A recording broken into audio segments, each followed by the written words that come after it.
Hello everyone and welcome back to another episode of The Committee Reads.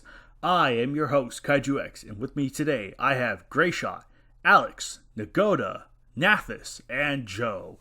And today we will be going over Match 137, Jaguar vs. Ebirah by Tyler Treeshock. Damn. A Japanese self-defense force base overlooked the ocean from the massive hill it was built on. Massive slopes were on all its sides except for a large cliff that protected its right flank. A vehicle depot and a helicopter pad added to the already impressive base. Many who worked inside of the base considered it a small fortress to any who dare attack it, as well as a warning of Japan's might. Gracie, shut up. Uh-oh. We got a cat. Got a cat in the call. Anyway. Gracie, shut up. Day in and day out, dozens of workers entered the building to keep the station operational. A continuous downpour over the last few days had not been able to stop the daily personnel's duties, but then everyone came to a halt to get a view at the two beings that had walked to the gate. Everyone on base stared at the two guests as they seemed out of place. One of the two beings was an old Japanese man with a large suitcase, but everyone seemed more focused on his companion, who was a smiling, multicolored robot. Goro Ibuki. Is there something wrong with that? Goro Ibuki, after gaining clearings from perimeter guards, walked into the base and found the nearest clerk. The lady put on her usual plastic smile and welcomed the guest, but her smile soon dissipated when she noticed the robot enter behind the Gracie, man. shut up. Diglass, could you mute yourself, man? If Gracie's going to be meowing, yeah, sorry, man. Can I help you? The clerk asked Goro in confusion. Yes, my dear, Goro replied with a smirk on his face. I'm here to meet with Tokumitsu Yuhara. Your Japanese is amazing, Andrew. I know, Tokumitsu Yuhara. It's been like a solid minute since I've had to say that name, alright? Still shocked to see Goro's companion, the clerk took a few seconds to reply. He is expecting you in room 5 down the main hallway. Thank you, replied Goro before the duo walked toward and entered the room. Inside of the office, Yuhara was working on his computer before he noticed Goro and waved at him along with his companion. Hello, my good friend. I see you are still wearing that old 70s medallion of yours, and I also see you brought your assistant, proclaimed Yuhara. Yes, it is good to see you too, responded Ibuki before he sat down. You two have not changed since we last met. Well, let's get down to why you came, shall we? Remarked Yuhara. Did you bring those processors and components I asked for? Goro lifted the suitcase onto the desk before showing Tokumitsu the equipment. Built to your specifications, Goro replied.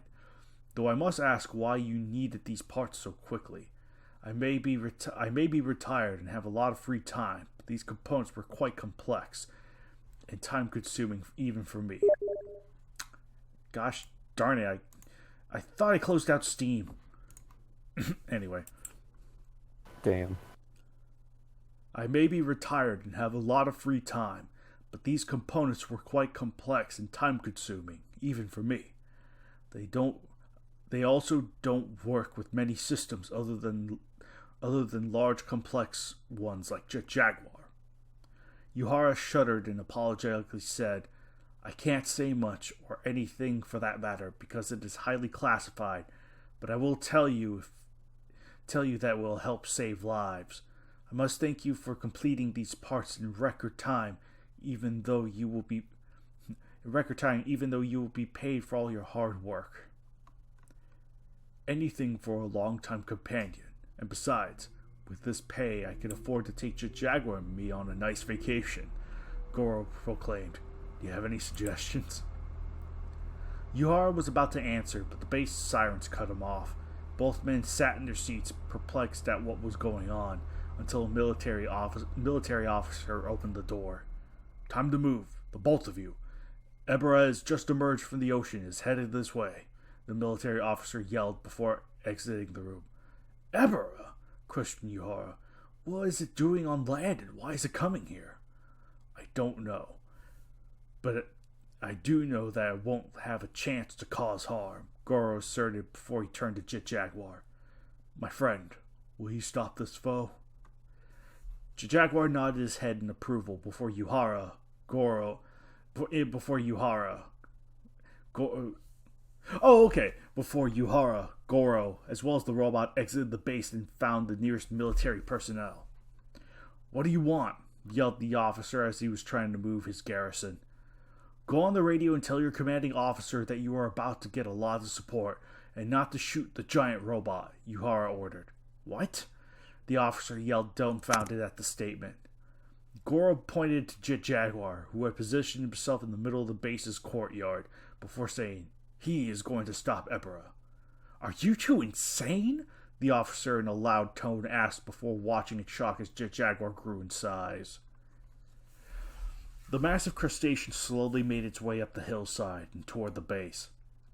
Its infamous dual pinches were usually a deadly foreshadower in the water to fishermen, yet they seemed as deadly on solid ground. It could feel the tingling of human gunfire, but the weaponry proved useless against the sea creature's carapace as it closed in on the base. As Ebirah was 200 meters away from the compound, the crustacean heard something. A sonic cry filled the air before a large figure rose from the base. The sea creature did not understand what it was until a few bolts of lightning revealed the figure to him. A large human with a pointed head, shining skin, and a confident smile now stood in its way. Ebirah's head could only think of one thing now, and that was lunch.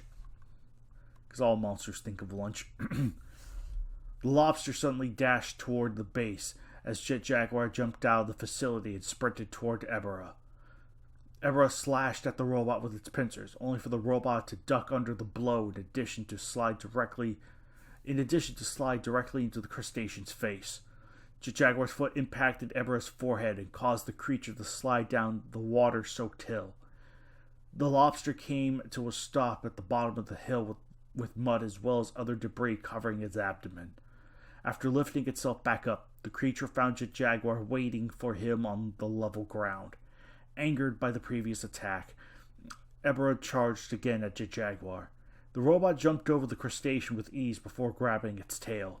In a show of strength, Jaguar lifted the lobster off the ground and tossed him at the hillside. Ebirah recovered with ease as its hard carapace had absorbed the full impact, but a sense of anger overtook the crustacean. His lunch was proving to be a large hassle.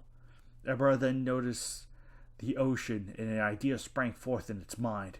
If he could get his foe into the water, then he would easily kill in addition to consume him. With their strategy in mind, Ebirah turned to face Jaguar. Jaguar scanned Ebirah in an attempt to find any weaknesses in his thick arm or shield, only for none to show. His scans did show, however, that Ebirah's hard carapace and large pincers were its greatest assets, and defeating the crustacean would be a challenge. Not helpful information, but I was going to make that joke. Dang it, this match is self-aware. I mean, it's being quite frank. It's like, yeah, that's... But... Yeah. The man-made machine would not allow the lobster to get to his creator. That information he knew was a fact. Jaguar made the first move as the robot dashed toward Ebirah. The crustacean swiped at the fast-moving being, only to miss. Using the momentum in addition to dodging the right of Ebirah, Jaguar then combined his hands and smashed him onto the lobster's backside. The impact zone cracked from the blow, and Ebirah screeched in pain, but the lobster had a high tolerance. It did not allow the agony to stop it from sending the giant robot flying toward the beach with its pincher swipe. Hot dang, that was a sentence. Jaguar skidded across the land and started raising itself up, only for Ebirah to slam its bulk into the robot. Jaguar, after the impact, quickly rose back to its feet, only to realize that he was on the beach. A warning displayed of this fact and of the mechanical warrior was about to dash out of the area, only for Ebirah to cut him off. The deadly crustacean started snapping its pincers in an attempt to scare Jaguar further back toward its domain, but fear was something Jaguar could not compute. Knowing he had to escape the situation, Jaguar dashed forward and jumped over Ebirah's claws, only for the lobster's tail to smash into the robot. Water exploded around the robot as Jaguar landed in the ocean.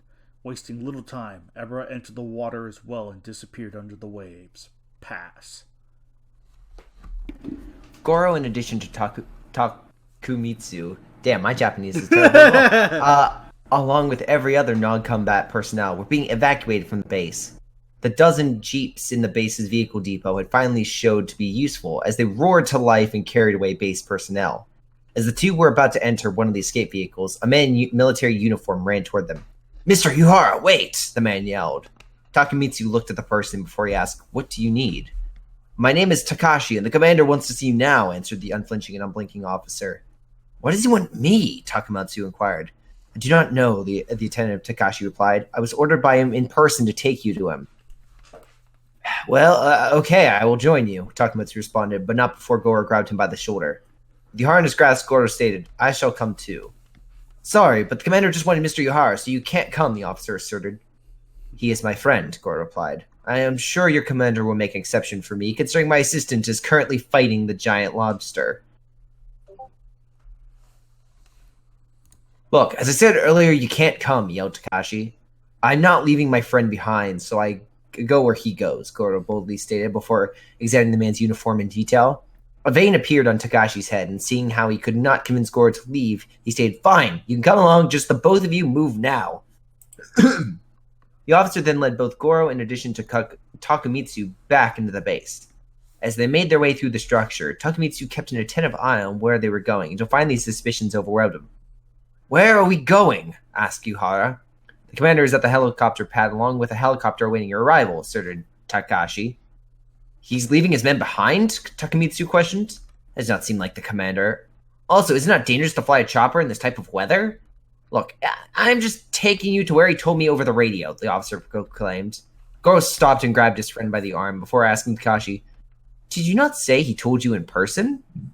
The messenger turned around and retorted, "Yes, he told me in person before confirming over the radio, so if you don't mind, we are in a hurry." "Where's your radio?" inquired Goro.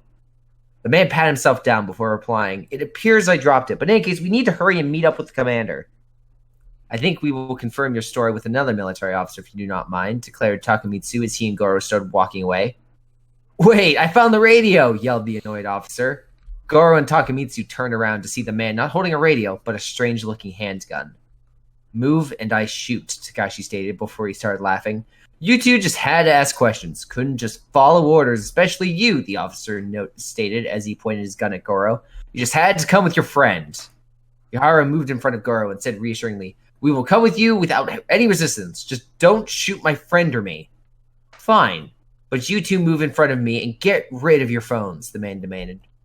Goro and Takemitsu slowly walked in front of the captor after emptying their pockets. The captor satisfied they were helpless. He let them continue their walk to the helicopter pad. Sweat started pouring from Yuhara's face until Goro edged closer to him and whispered, "Don't worry, my friend. I have a plan. Just trust me."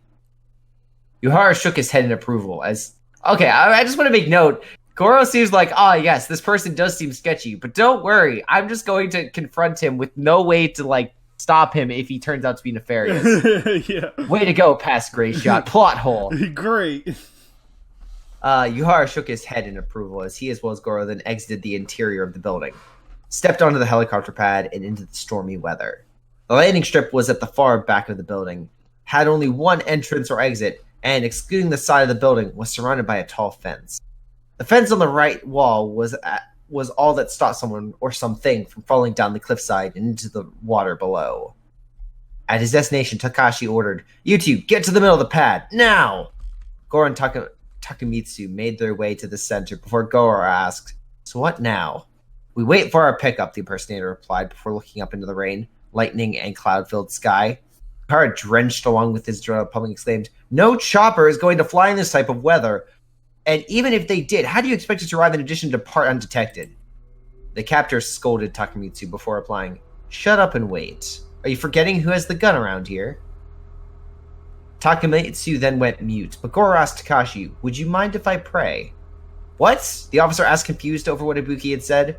"May I get on my knees and pray with my religious medallion?" inquired Goro. A burst of laughter erupted from Takashi, but he said, "Sure, go right ahead and worship your false deity." Takamitsu then understood what Goro's plan was as he watched the inventor kneel to the ground and grab a hold of his medallion. He was not calling for a god's help. No, the scientist was calling a friend.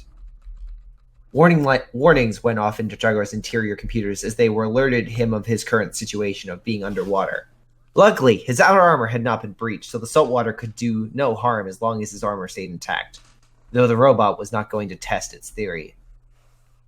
Jaguar broke the surface of the water and realized that he was not far from the shore, as the water level only came to his waist. As Jaguar was about to head toward the beach, a red blur swam past the metallic warrior and alerted him that he was not the only thing in the sea. With little time to waste, Jaguar started his journey toward the beach, only for his feet to be pulled out from under him. The robot dug his hands into the soft, sandy ground as the machine tried to stop his descent into the ocean depths, but the attempt proved useless. Then his descent stopped as Ebirah released its grip and disappeared into the darkness of the ocean. Jaguar regained his footing and realized that even standing up, he was nowhere near breaking the surface of the ocean. Realizing he could not win in his enemy's territory, Jaguar prepared to activate his foot thrusters when a warning came to his attention. With little oxygen in reserve and at the bottom of the sea, the robot would only have a single burst of thrust before his flight systems would fail. To the robot, this meant he would have one chance to escape, and he would have to be extremely close to the surface. With this in mind, Jaguar slowly started walking toward the beach, but not without being completely ready for Ebirah to strike. Ebirah watched from the cold depths of the ocean and waited patiently for his prey to make a break for the surface. It was a simple tactic: pull the prey under the water, wait for them to panic, and then strike. But Jaguar was not following this pattern at all. Tired of waiting and hungry, Ebirah swam at full speed at his foe. Pass.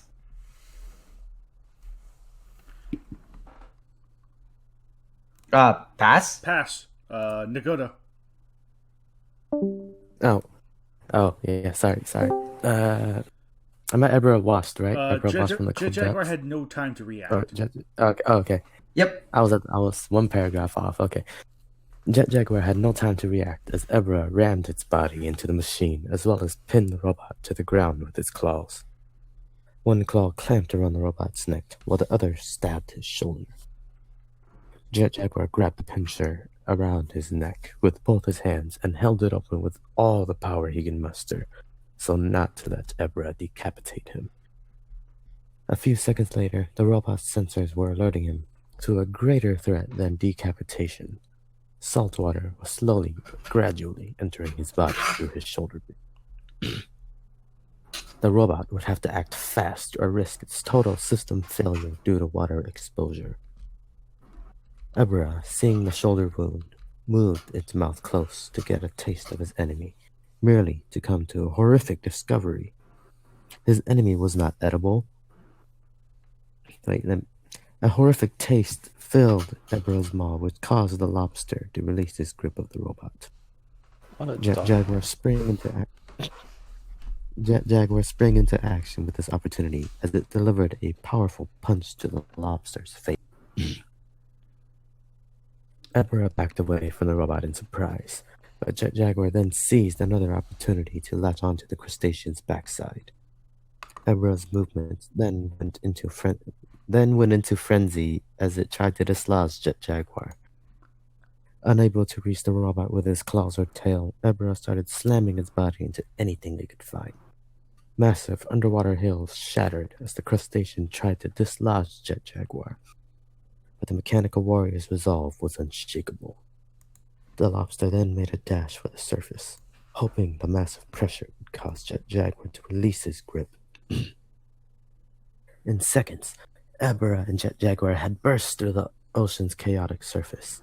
At his destination, Jaguar let go of Ebirah, used the lobster to jump into the air, and then activated his thrusters. The crustacean looked into the atmosphere and watched his enemy disappear into the lightning-filled sky.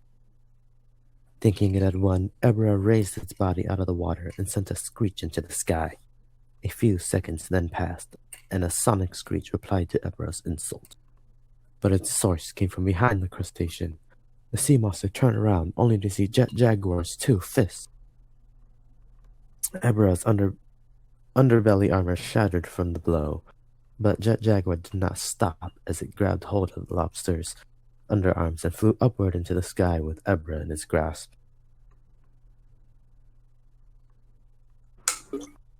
Sorry about that, I had to get a drink of water. For the first time in its life, Ebirah now had a feeling other than hunger, and that sensation was fear. Flying straight into the sky at over Mach 3. Damn, flying at Mach 3 with Ebirah? It's gotta be a lot of power. Ebirah clawed as well as swatted at Jaguar in an attempt to get the robot to release it. The pair burst into and then out of the storm clouds before coming to a stop about 20 kilometers above the Earth's surface. The lobster did not know where it was, but it knew that it did not want to be there. The little oxygen, the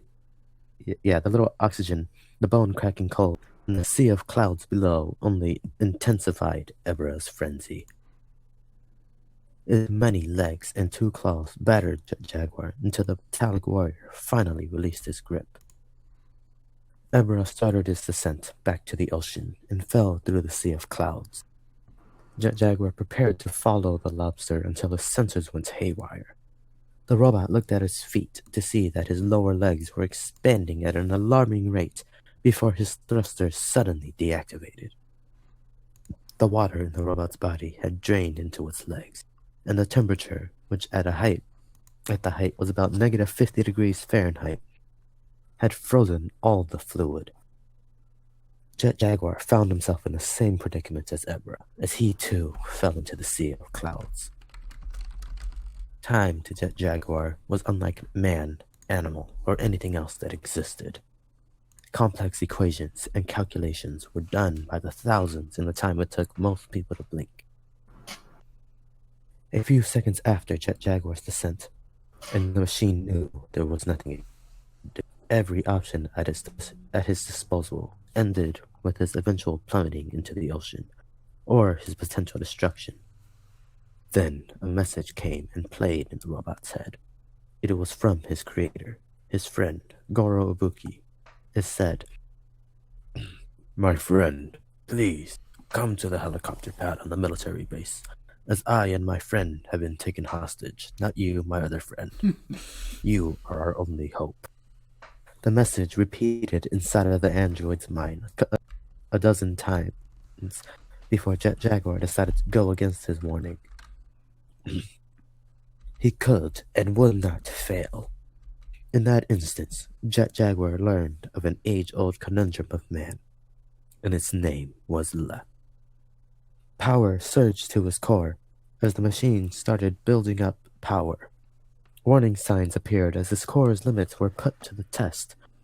Then, as Jaguar fell through the final layer of clouds, the robot ready to discharge all of his power as the water neared. The robot waited patiently until it was but meters above the water. In that instant, a massive power surged to Jaguar's foot thrusters. The robot's wiring fried as well as the ice that had built up melted before evaporating. The once dead thrusters roared to life as they fired a massive shockwave and stopped Jaguar's descent just a meter over the ocean. By the way, I like how this Jaguar actually has rocket feet instead of just floating around somehow. I thought that's always what they assume, because you see like a... No, he never had... He always just kind of flew around. I assume, like, anti-gravity or something. But yeah, he always just flew around. He never had rocket feet. Oh, I always thought it was foot thrusters. It's the power of the 70s. Pretty much. The power of the 70s makes you think he had foot thrusters, but in reality, he was just floating around. He just overdosed on way too much coke. He was using the wire on his back. Yeah. That's one of the ingredients. Oh, you know what? I Jaguar. think I know where I got the foot thrusters from. I think it's just Jaguar from... Jaguar from what? You're typing something. Hey, can you mute yourself? You're typing. Oh, sorry. I thought I did the Jaguar from Rulers of Earth. I'm pretty sure. Don't you see him fly? Oh, right. Maybe? Yeah, I Oh. think I know. I'll have to When double was check. when was this released? I think that was like no, wait, that was this would have been like I don't think that would have been out This yet. would have been like 2013. And And maybe. Rulers got its start in 2013. So this would have to, like, Jaguar, I think, appeared in, like, issue 7 or 8. It's issue 7, that's right. Issue 7 and 8. So I think it might have been around that time. So. Maybe. Okay, I could be wrong. But no, I always thought throwing up it was. Regardless. Yeah, so I'll have to double check on that, see if I can verify that. But we'll see. Yeah. Alright, continue, Nagoda. Okay.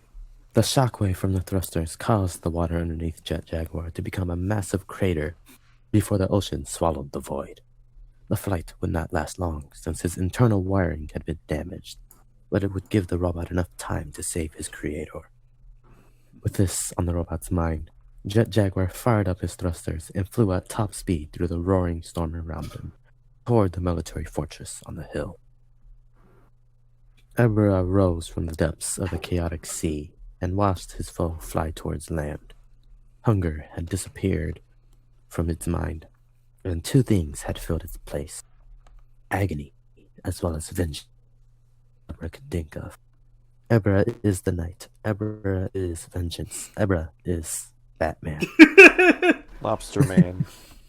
Lobster Man. Shrimp He's the man. Red Lobster. Shrimp Man, yeah. He is Red Lobster. No, that's his den of fortitude. And He is Joe Mama, Dig Blast. and his rival is Grayshaw from the Applebee's next door.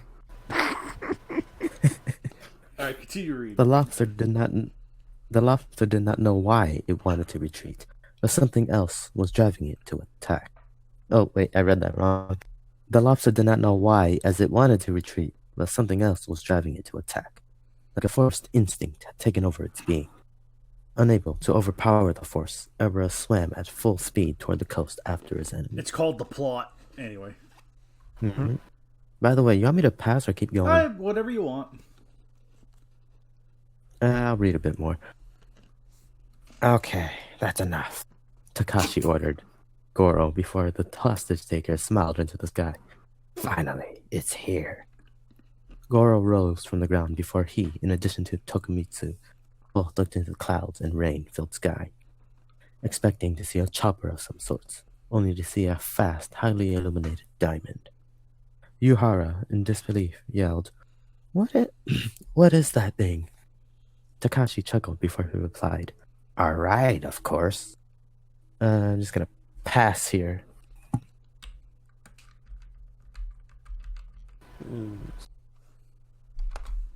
Nat, Nah. you're up. Is he dead? Kaiju X, don't say the N word. Two N-words I can't say. Dead, it starts with a D. Duh. Uh-oh, I Dead. don't think he's going to be able to. Well, let's see.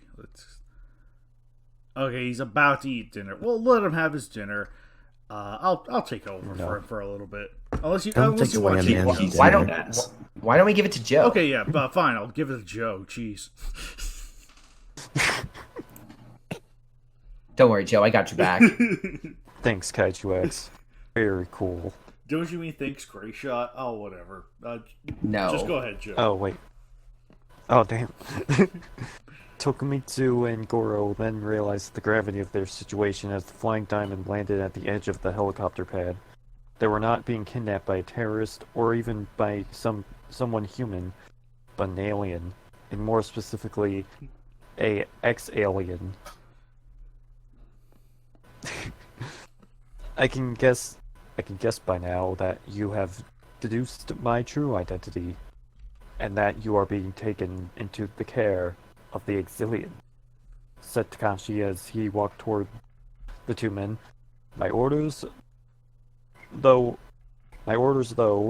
are only to take Yahara, so goodbye, Mr. Ibuki, proclaimed the Exilian.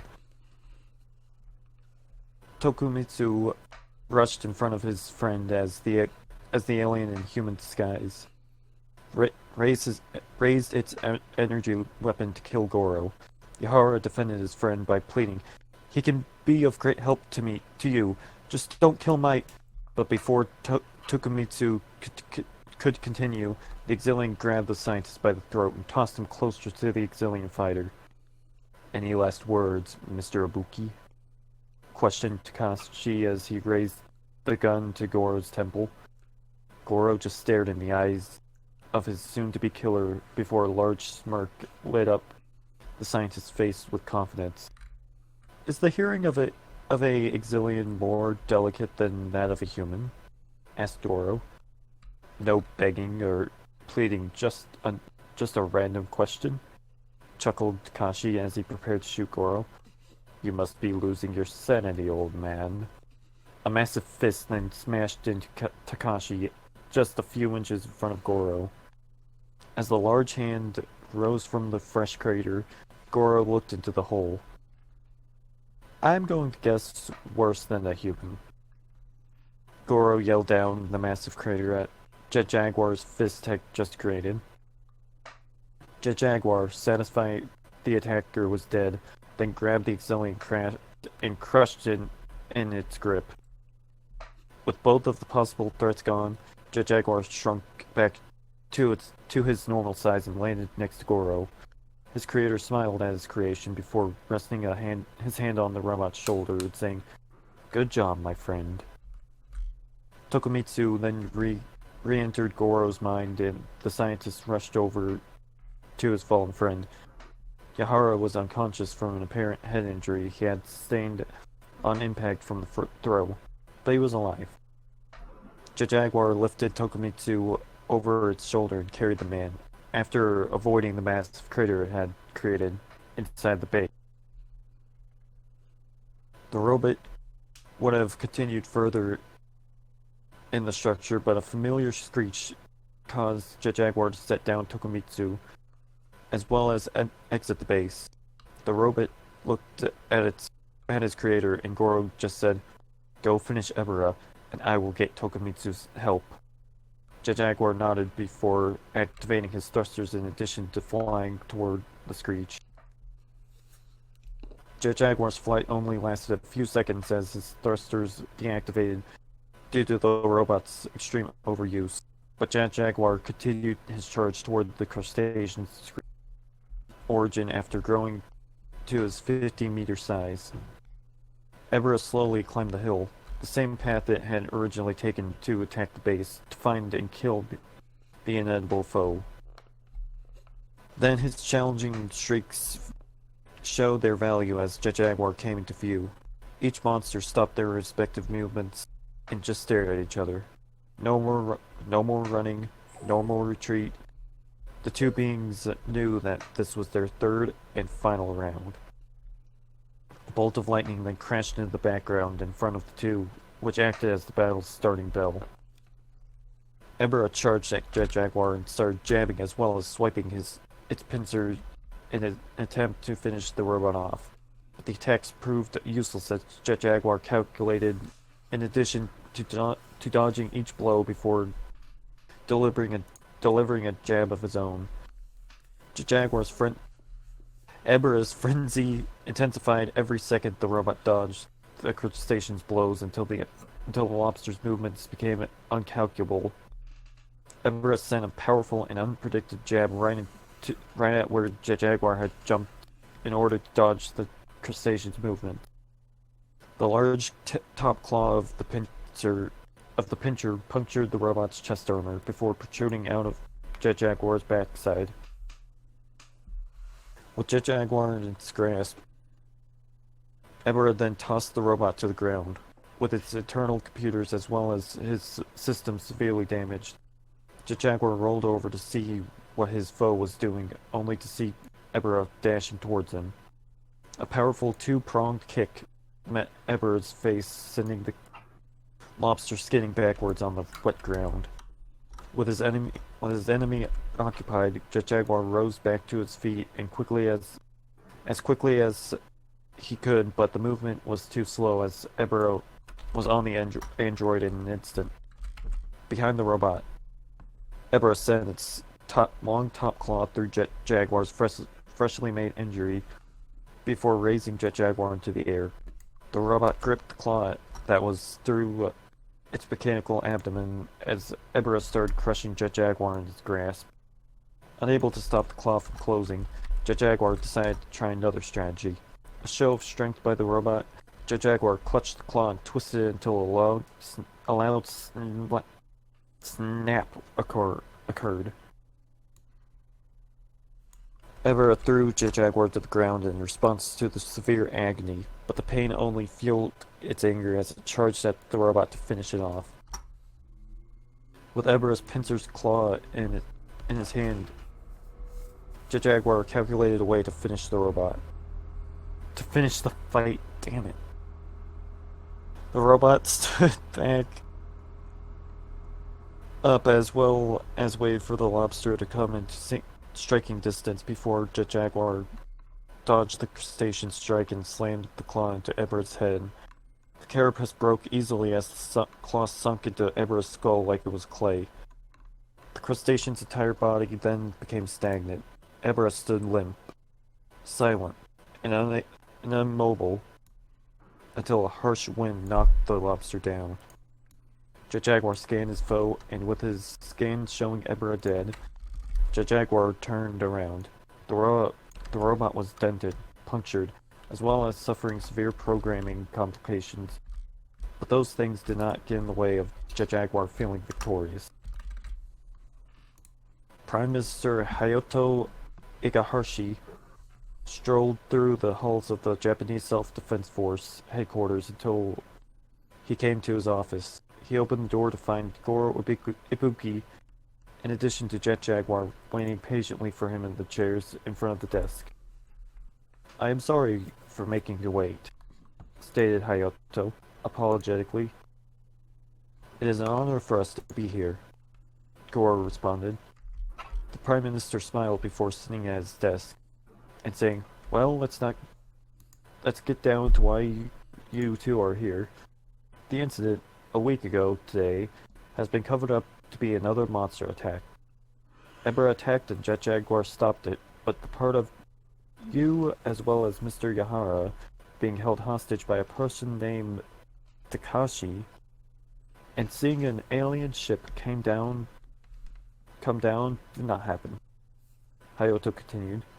"You two have been told this before, but I was asked to tell you personally because if word spreads that the Exilians are back, then the panic will be worse than their next attack." Damn.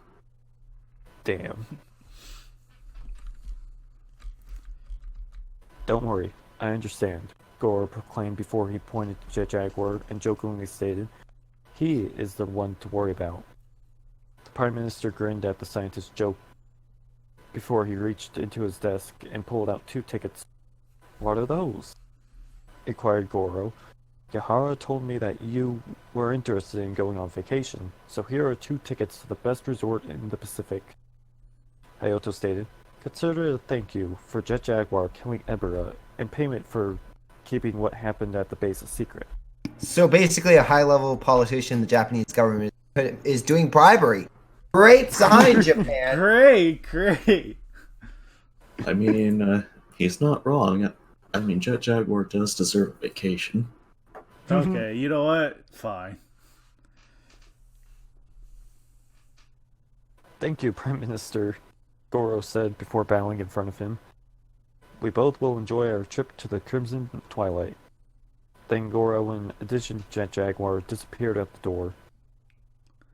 With the creator and his assistant gone, Prime Minister Igahashi then ordered his next meeting in which was Tokumetsu Yahara.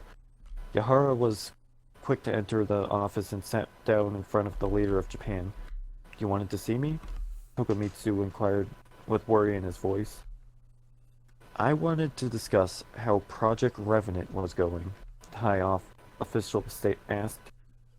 With Goro's components, we should have it up and running in a week. Tokumitsu replied. What about absolute? Questioned Igahashi, only for Tokumitsu to interrupt and reply. The Americans have the object and say they will give it to us, no charge, but they have to install it in their own country. Why? The Prime Minister inquired.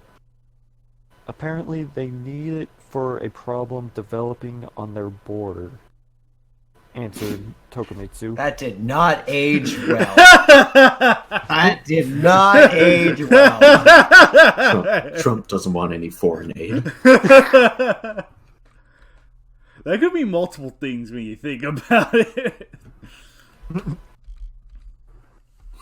World War III, boys. Hayato exhaled at the reasoning before he ordered, "Fine, ship it to the U.S. so they can install it. Send Miss Yashiro as well as so she can readjust with its controls. She was the best pilot we had, and they are a good combination. Lastly, with the Exilians showing up, it will be good for the defense force to have it back up and running when we have it back in our country." Prime Minister Igarashi proclaimed as Yahara stared at him with uncertain eyes. "What if she does not want to?" inquired Tokumitsu. "Under the circumstances of its discovery, I highly doubt she will refuse," countered the Prime Minister before he dismissed Tokumitsu from his sight. Pass.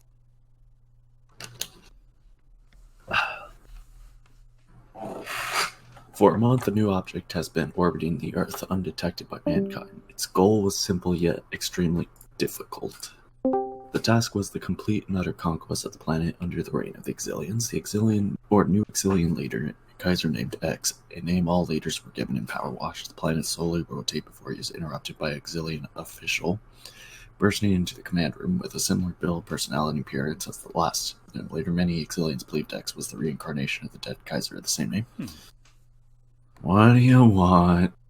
X inquired. "Sir, the Ebirah is dead and our agent failed to capture Tokumitsu.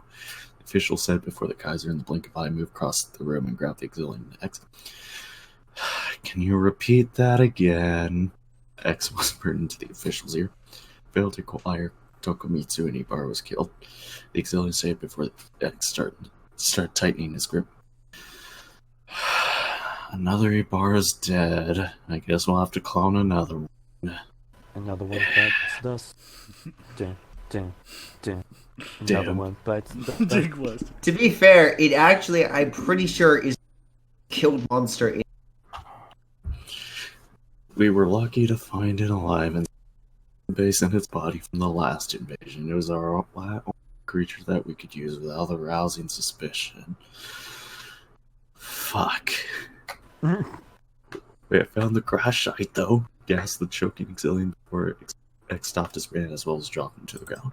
Exilian took deep, long breaths before he looked up to see the X smiling. We have also found another scientist who could create what we needed at the same time at the same location at the site. The official pleaded.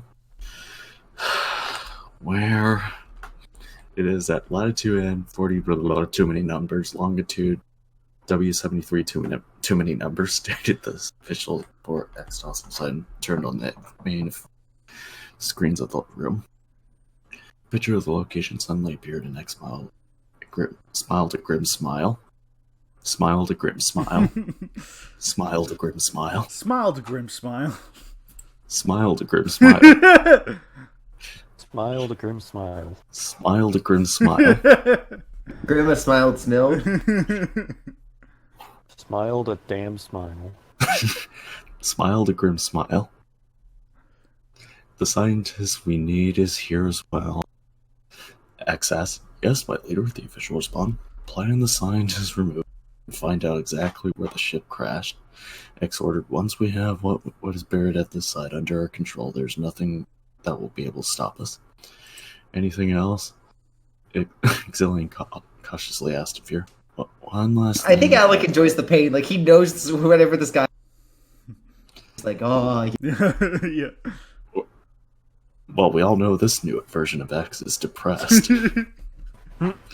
One last thing that I want you to tell everyone. X stayed before he turned around and stared at the official before the Exilian could ask. The Kaiser had him by the throat and off his feet. I don't want to be X anymore. Could you bring up a new election? I'm bored as hell. X yelled before he tossed the Exilian out the door. Winner, Jaguar. Already, do not fail me, as you are doing now. Which translated into, can we just have another election? I don't want to be X anymore. Alright. I got picked. I don't want to. Alright. Just put X in a peach. Okay. So I'm gonna go first. There are a lot, like, all the problems I had with 135 came back here, except on proud full display, ripped its shirt open, bore its chest out and said, "Hey everyone, here are all my problems." Mostly just with the repetition of certain words, or just the abundance of semicolons. My gosh. He smiled a grim smile. There's that too. There is that too. And let's not forget that one sentence, I shall come to, instead of two with the two O's, it's two with one O. Uh-oh. That brings a whole different context right there, but Oh my. I don't think Greyshot knew his twos.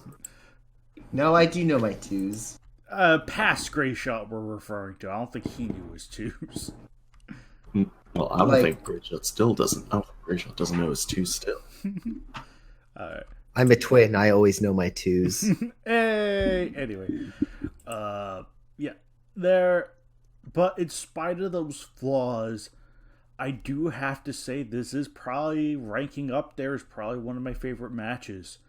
There's a lot of, like, whereas 135 kind of just, kept, it was like 135 was definitely just like, okay, here's the situation. Oh, okay, it's gone. Iris is here now, like it kind of like was a bit more on fast forward to get to the fight. I like that this one really kind of slowed it down, took its time. It really kind of let everything sort of expand out, and serves as a nice it's a nice first piece for the plot that is to come. And in a lot of ways, this is a really, aside from just some of the sentence structure faults, and I really like the story to this one. I enjoy even if it did get a little cheesy with the Exilian impersonator, that did take me out a little bit, just because it was like, oh, was that a comedy element? I couldn't tell. It was like, oh no, I'm not suspicious at all. That kind of situation. So it's like, I couldn't tell whether that was meant to be more comedic or more serious. I couldn't tell with that particular bit, but I do like the fact that like these pieces are being set in place to a bigger event that is to come, and I do enjoy that. I just enjoy the narrative to this one, just some more compared to 135. Not to say that 135 was bad, but it was really close for a bit, but I think 137 just inches it out by a bit. But that's just me. So, also, I have to say, the banner looks gorgeous. I adore the banner for this one. Oh, yeah, the banner is just simply phenomenal, and just it looks beautiful. I love the banner for this one, and I think this is a Stephanie Hughes banner, because she always brings really high quality. No, this is Jackson Morris. Oh, this is Jackson Morris. Oh, I thought it was both of the last two were Jackson. Don't say last two, because 136 is already up. Anyway, but yeah, no. Just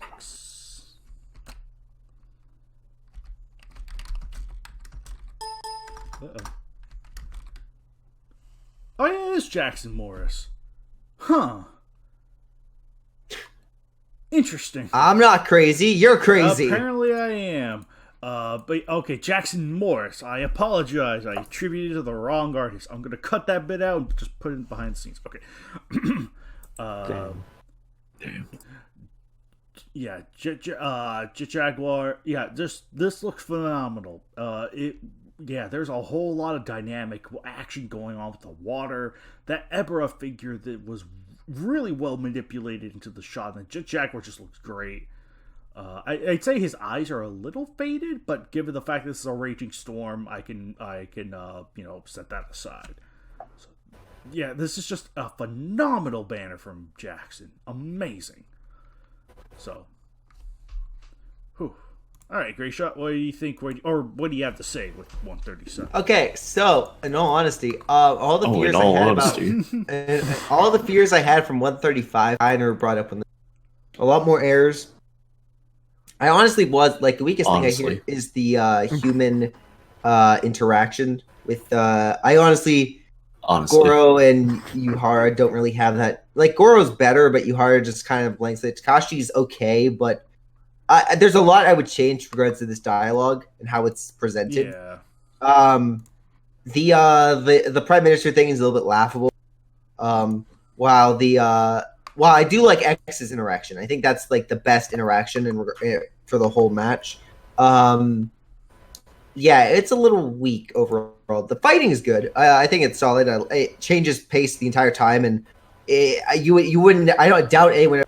Jaguar versus Ebirah would go from like the beaches to the water to the air to the back onto dry land, but it really does change the scenery quite a bit with its constant with a bit of a fast step to it. There's just not a lot of payoff for the Jaguar's character in Ebirah, which is a little bit saddening. Ebirah gets a low one, realizing it's not food and like going in, but I mean it's because he's under the Xelian control. So overall, I think this is. If you were to, this is gonna be shocking, but looking back at it, I actually would probably tell someone to read 135 over 137 because this looks like there's a lot foreshadowed, but I think the fact that what it foreshadows is better than this kind of paints a rose to makes it a little bit I don't know, tilt the sunglasses or whatever. Damn. So overall, I would say this is like. On a scale from like 0 to 10, I'd give it like a 6 or a 5, like maybe a 5.5. But the banner is a 10 out of 10. I completely agree. The banner is the best thing about this match. After you said that, I now switched sides. 135 is now my favorite of the two, relative to each other. Like I said, it was a close call for me, but I think 135 now takes the cake because it's like, at least its story was more compressed and there was payoff, so it was more. Yeah, it was a lot more sense. There was a lot more. The characters went through. Not even arcs, but they went through like their motivations. You could see them fluidly. It explained things too much. This has a lot. There's a lot there, and it's you could definitely trim a lot out of it this match without it being necessary or interesting enough to work for it. Again, I think X's part works better than the Prime Minister's build up. Yeah. So, but that's just me. Alex, what do you think? Joe, can we get a damn in the chat? Damn. Holy Kino. Wait, is that Kino being used ironically or unironically? You're losing me here. No, serious. I'm being serious. Oh. Kaiju, have you seen my damn top 10? You know this is number 3. Fine, censor it. I don't care. But no, I love this match.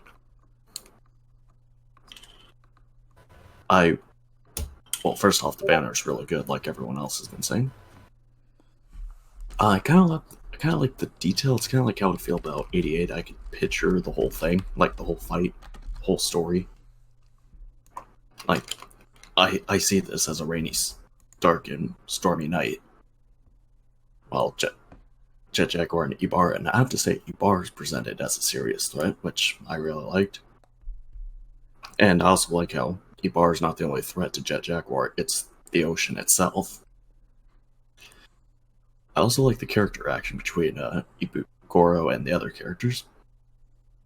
I would have to disagree with you guys and say X is probably the weakest part, mainly because he's been overused, and I generally don't care. But yeah, really good match. I love it. I even prefer say it's better than 135. Way better. Yeah, 137 is one of the best of this era.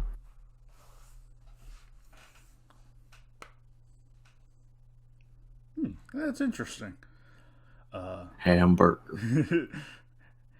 Nagoda, what'd you think of it? Really good match. Really like the actual how the story given in here, where it's just, oh, these guys are coming to go. This guy is coming to meet this other guy to go give like machine parts for a secret project. Then a giant lobster starts attacking, and the scientist decides, I have this robot here. He's a hero. He can go deal with this, but we keep talking. And then aliens get involved, which makes it aliens usually make things a lot better most of the time. So aliens as well. I really like the part where Jaguar is just, oh, I can't. He's falling from the sky, frozen. He's there, falling, thinking, I can't do anything about this. And then in the back of his head, through the communications, he hears help. And the instant he hears help is like the heroic spirit, like the generic cliche of hero gets another boost of energy type of deal happens.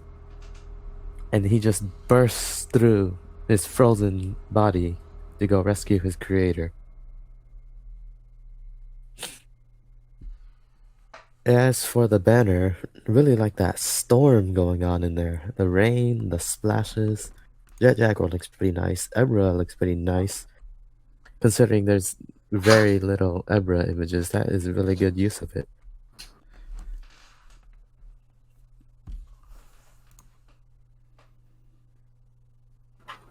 All right.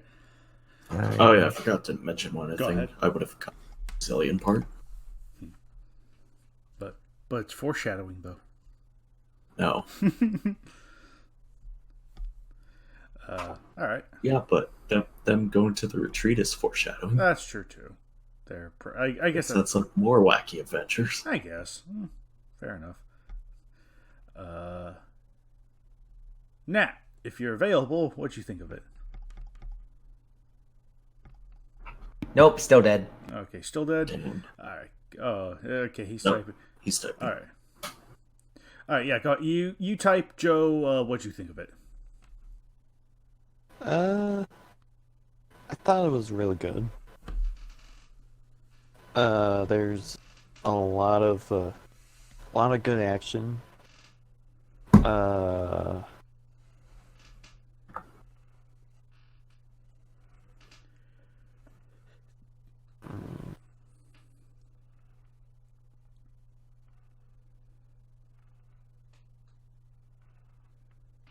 Joe? Joe?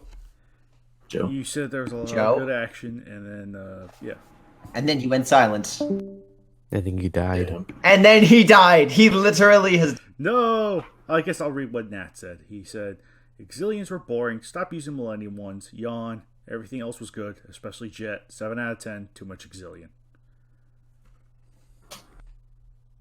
He's not Exilians only aren't talking about that a boring. Three Shots match, but he's talking about everyone else. Oh, yeah, everyone else who uses Stop Millennium. fucking using those aliens. Yeah, the Actually, yeah, exhausting. Exilians are kind of boring. It's The the Millennium- Kaijus that are more The interesting. Millennium Exilians are have kind of oversaturated a lot of the KWCs. Oh, and same with Heat. They fucking suck. Stop using them. Oh, man. They are epic cringe. I will at least agree that Heat is also overused. Yeah. Yes, Harley's got the right Yeah, idea. Heat are overused, and a majority of the time they're not even really needed for the match, which is, I could say, is very much true. So, yeah, that is kind of the case here. Since Joe just disappeared and died, oh yeah, the Calico would actually be a lot of fun. That would be very different.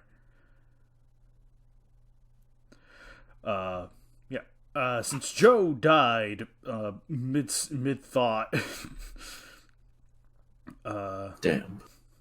Yeah, I guess this is probably about like did anyone else have anything to say concerning this match or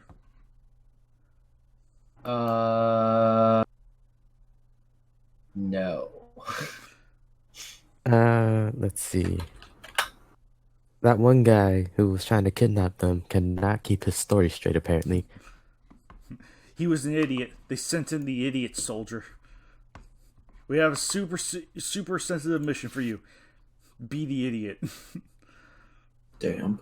Don't do anything. Anyway. I guess with that said, this has been match 137, and we'll be seeing you all for match 138.